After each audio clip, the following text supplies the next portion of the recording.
Hello students, हम कर रहे हैं क्लास 10th का एसएसटी का पेपर। प्री बोर्ड एग्ज़ाम है ये, आपके एनुअल एग्ज़ाम में भी इम्पोर्टेंट रहेंगे। एनुअल एग्ज़ाम 2025 की प्रिपरेशन भी होगी इसके साथ।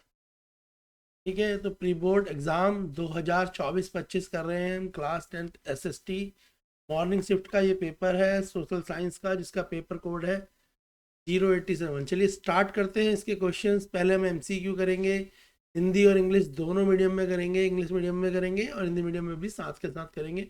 फिर इसका सेक्शन बी सी डी करते हैं। चलिए फर्स्ट क्वेश्चन देखते हैं। उसका फर्स्ट क्वेश्चन है, read the given data and find out which country has most unequal distribution of income. तो एक डेटा दिया हुआ है, उस डेटा के हिसाब से बोला गया है कि बताओ किस कंट्री की जो इनकम है वो मोस्ट अनइक्वल डिस्ट्रीब्यूशन में इनकम है। तो देखो यहाँ पे लिखी है कंट्री 1 2 3 4, जिसमें सिटीजन 1 में 3,000, 4,000, 500, 2,400 है। सिटीजन 2 में 3,000, 3,000, 70,000 और 2,800 है। सिटीजन 3 में 4,000, 4,000, 5,000 और 2,600 है। तो इस डेटा के हिसाब से हमारे को सबसे अनइक्वल जो दिख रहा है डिस्ट्रीब्यूशन, ठीक है, यहाँ पे बोला है ना मोस्ट अनइक्वल डिस्ट्रीब्यूशन। तो मोस्ट अनइक्वल डिस्ट्रीब्यूशन हमारे को किसका दिख रहा है?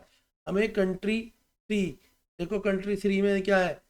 कंट्री 3 में सिटीजन 1 की इनकम 500 है, सिटीजन 2 की इनकम 70,000 है और सिटीजन 1 की इनकम कितनी है बेटा? 500, 2 की 70,000, 3 की 5,000। तो काफ़ी ज़्यादा डिफरेंस है ना। देखो यहाँ हज़ारों का डिफरेंस है, जबकि औरों में देखो 3 3 4 1,000 का है, 4 3 तो एक जैसे है। पर यहाँ पे 500, 70,000 और 5,000, तो काफ़ी ज़्यादा डिफरेंस है।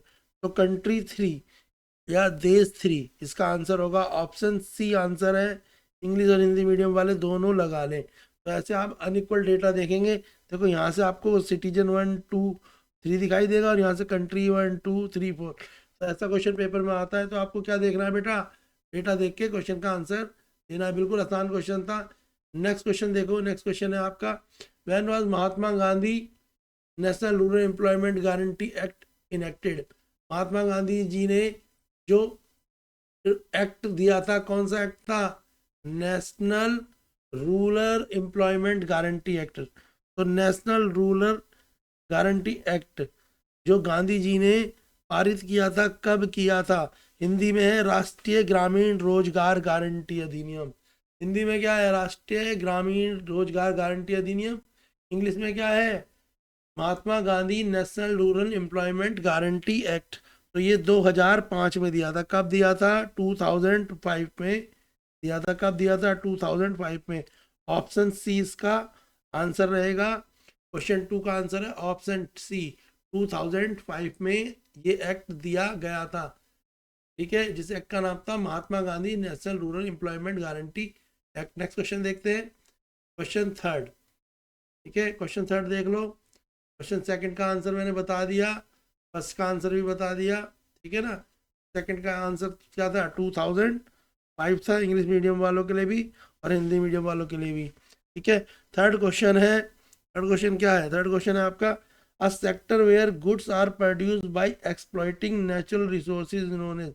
ऐसा कौन सा सेक्टर है जिसमें गुड्स प्रोड्यूस होते हैं नेचुरल रिसोर्सेज को एक्सप्लॉइट करके? यानी नेचुरल रिसोर्सेज जो है उनको क्या करा जाता है? ठीक है, नेचुरल रिसोर्सेज का प्रयोग करा जाता है। तो कौन से रिसोर्स में नेचुरल, तो इसका आंसर क्या होगा? Primary sector. तो प्राइमरी सेक्टर में क्या होता है? नेचुरल रिसोर्सेज का यूज करा जाता है प्राइमरी सेक्टर में। ठीक है, तो प्राथमिक क्षेत्र इसका आंसर है ऑप्शन बी। क्वेश्चन थर्ड का आंसर है ऑप्शन बी। हिंदी इंग्लिश दोनों में लगा सकते हो। तो प्राथमिक क्षेत्र या प्राइमरी सेक्टर कौन सा सेक्टर होता है जिसमें गुड्स को बनाने के लिए हम नेचुरल रिसोर्सेज का प्रयोग करते हैं? नेचुरल रिसोर्सेज जैसे हम ट्रीज का यूज करते हैं फर्नीचर बनाने के लिए। तो ट्री का यूज करा और ट्री से क्या बनाया? Sofa, bed. तो ये क्या है? ये कौन सा है? ये प्राइमरी सेक्टर है। नेक्स्ट है, the decision regarding saving and loan activity in self help group are known as. जो हम डिसीजन लेते हैं सेविंग एंड लोन एक्टिविटी में,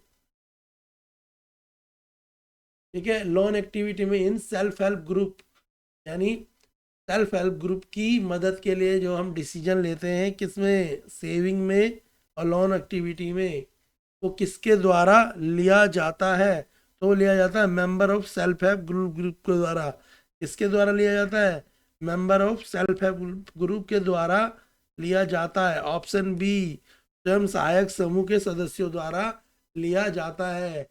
नेक्स्ट क्वेश्चन करेंगे, question fifth, human development report is published by which among the following. तो human development report जो publish हुई थी, किसके द्वारा पब्लिश हुई थी, तो वो हुई थी यूएनडीपी के द्वारा। किसके द्वारा हुई थी, यूएनडीपी के द्वारा ह्यूमन डेवलपमेंट रिपोर्ट पब्लिश की गई थी।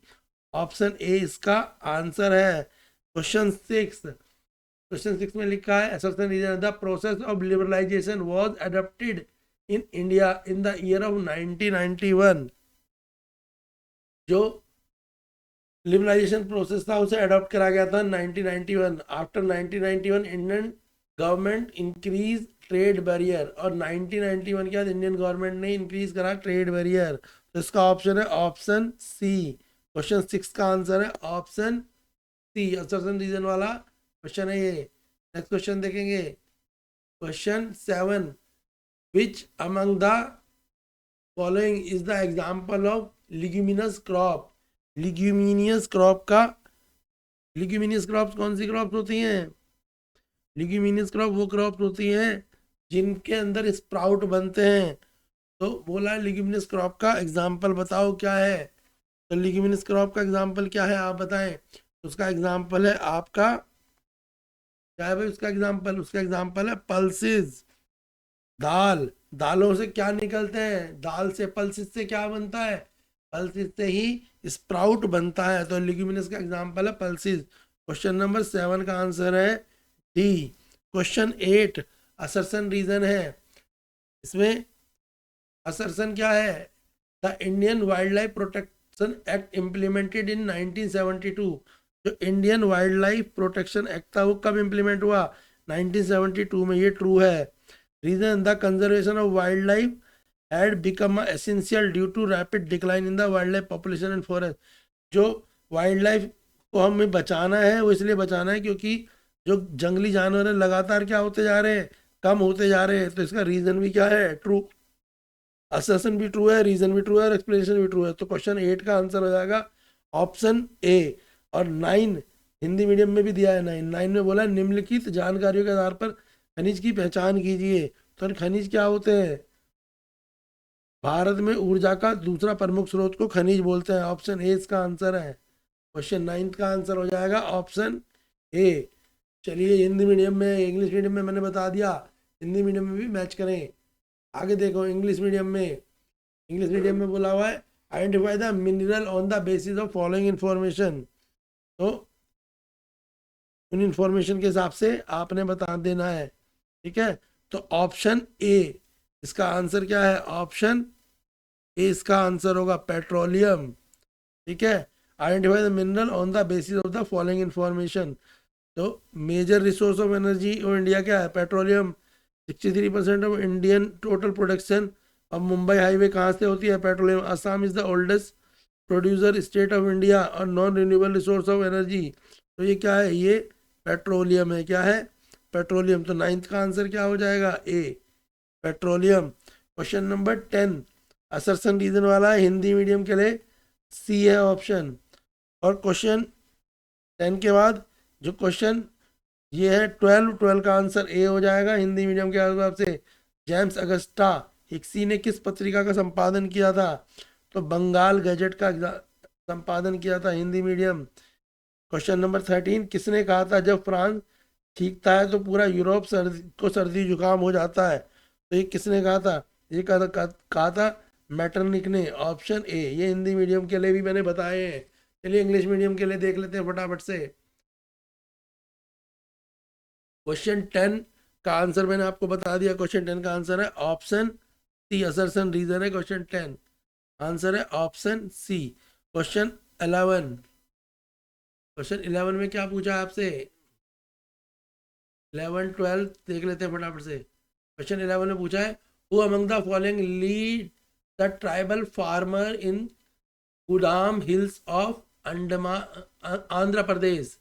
इनमें से कौन सा ट्राइबल फार्मर है गोदाम हिल्स ऑफ आंध्र प्रदेश का? तो आंध्र प्रदेश का कौन सा जो है, तो वो है आपका Alluri Sitarama Raju, option B. Question 11 का आंसर है अलूरी सीताराम राजू। वो क्या थे? वो थे ट्राइबल फार्मर। कहाँ के? आंध्र प्रदेश के। आंध्र प्रदेश के जो ट्राइबल यानी आदिवासी फार्मर कौन थे? Alluri Sitarama Raju. Question number 12, which magazine did James Augustus Hicky edited? James Augustus Hicky ने कौन सी मैगजीन को एडिट किया था, यानी उसमें बदलाव किए थे? तो उन्होंने बदलाव किए थे बंगाल गैजेट। किसमें बदलाव किए थे? बंगाल गैजेट। बंगाल गैजेट जो मैगजीन थी उसमें जेम्स अगस्टस ने क्या करे थे? चेंजेस कर दिए थे। Question number 14, question number 14 Hindi में है, समाज द्वारा स्त्री पुरुष को दी गई असमान भूमिका डैश कहलाती है?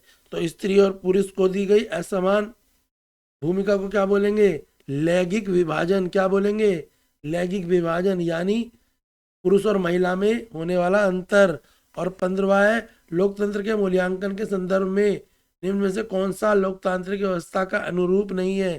तो ऐसी कौन सी व्यवस्था है जो लोकतंत्र में जिसको सही नहीं माना गया? तो बहुसंख्यकों का शासन।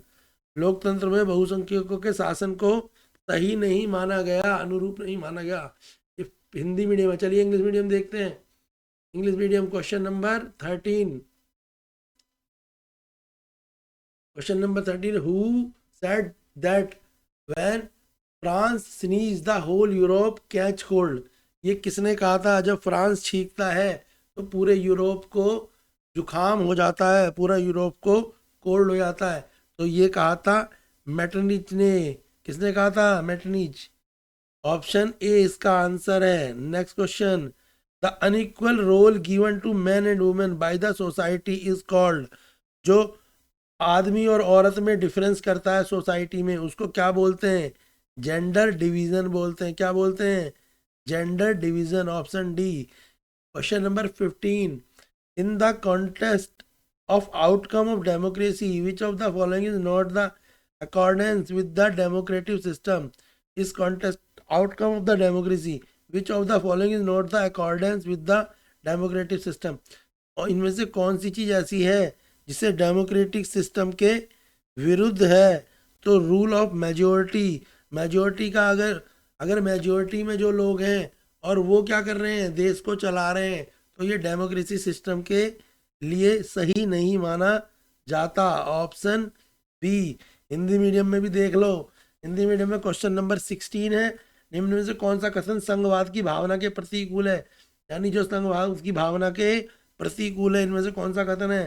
केंद्र सरकार का राज्य सरकार को मनमाने ढंग से बर्खास्त करना। यानी जो सेंट्रल गवर्नमेंट होती है वो अपनी मर्जी से राज्य सरकार को हटा नहीं सकती। अगर वो हटाती है तो ये संघवाद नहीं कहलाएगा। क्वेश्चन नंबर 17 का आंसर है ऑप्शन डी। ये हिंदी मीडियम है। चलिए इंग्लिश मीडियम में देख लेते हैं। बेटा समझ आ रहे हैं ना? Question number 18, who has the power to make the subject mention in the union list in India?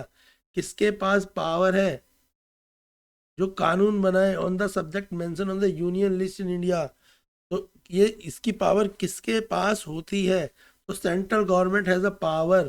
Central government के पावर होती है जो लॉ बनाती है।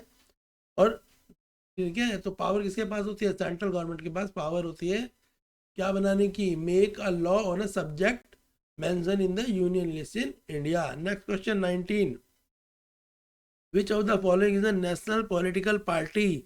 इसमें से नेशनल पॉलिटिकल पार्टी कौन सी है? बहुजन समाजवादी, समाजवादी, राष्ट्रीय जनता या तेलुगु?